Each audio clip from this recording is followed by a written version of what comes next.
ప్రయాణాల్లో ఉన్నప్పుడు ఈ స్నాక్స్ మీ ఆరోగ్యానికి హాని కలిగించవు. చాలామంది కొత్త ప్రదేశాలను సందర్శించడానికి మరియు అన్వేషించడానికి ఇష్టపడతారు. కొంతమంది 2-3 రోజుల చిన్న సందర్శన తర్వాత కూడా స్నేహితులు లేదా కుటుంబ సభ్యులతో ఎక్కడికైనా వెళ్లాలని ప్లాన్ చేసుకుంటారు. అటువంటి పరిస్థితిలో ప్రయాణం రైలు, బస్సు లేదా ఒకరి స్వంత కారులో సులభంగా చేయవచ్చు. అటువంటి పరిస్థితిలో ప్రయాణ సమయంలో ప్యాకింగ్ చేసేటప్పుడు బట్టలు మరియు ఇతర అవసరమైన వస్తువులతో పాటు ఆహార పదార్థాలను ఉంచడం చాలా ముఖ్యం. ప్రయాణాల్లో ప్రజలు ఖచ్చితంగా ఆహార పదార్థాలను వారితో ప్యాక్ చేస్తారు. అలాగే దారిలో సరుకులు కొనే బదులు కాస్త బ్రెడ్, కూరగాయలు తీసుకెళ్లండి. కాని ఇవన్నీ కొంతకాలం తర్వాత పాడైపోతాయి మరియు ప్రయాణ సమయంలో మనం ప్యాక్ చేసిన ఆహారాన్ని కూడా తక్కువగా తినాలి. అటువంటి పరిస్థితిలో మీరు విహారయాత్రకు వెళ్లేటప్పుడు ఈ ఆరోగ్యకరమైన ఆహారాలను మీతో తీసుకెళ్లవచ్చు. చాలామంది వేసవి కాలంలో పర్వతాలకు వెళ్లాలని ప్లాన్ చేసుకుంటారు. అటువంటి పరిస్థితిలో వాతావరణంలో మార్పు ఆరోగ్యాన్ని ప్రభావితం చేస్తుంది.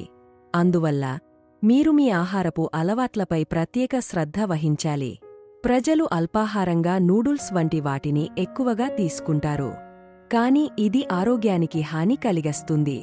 ముఖ్యంగా అసిడిటీ లేదా ఏదైనా ఆరోగ్య సంబంధిత సమస్యలు ఉన్నవారు.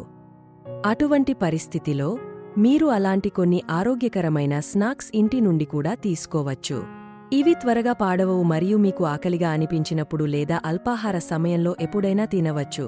ఖాథ్రా, కాల్చిన శనగలు, కాల్చిన భక్రీ, ఖర్జూరాలు, ఇన్స్టంట్ ఉప్మా మిక్స్, నట్స్, జొన్న పఫ్, రాజ్గరా చిక్కీ, డ్రై ఫిగ్స్, తేప్ల మరియు ఇన్స్టంట్ దాల్ క్రియేటర్ మిక్స్ వంటి వాటిని మీ వెంట తీసుకెళ్లవచ్చు.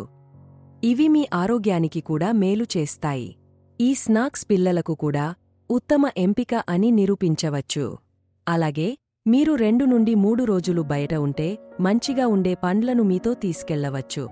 మీరు పీనట్ బటర్ లేదా శాండ్విచ్లు చేయడానికి అవసరమైన కొన్ని వస్తువులను మీతో తీసుకెళ్లవచ్చు.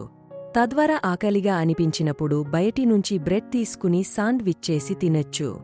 మీరు చిప్స్ మరియు ఉప్పగా ఉండే పదార్థాలు తినాలనుకుంటే మీ ప్రయాణంలో మీతో పాటు కాల్చిన చివడ మరియు అరటిపండు చిప్స్ తీసుకోవచ్చు. దయచేసి సబ్స్క్రైబ్ చేయండి. నా ఛానల్ని లైక్, షేర్, కామెంట్. ధన్యవాదాలు చూసినందుకు.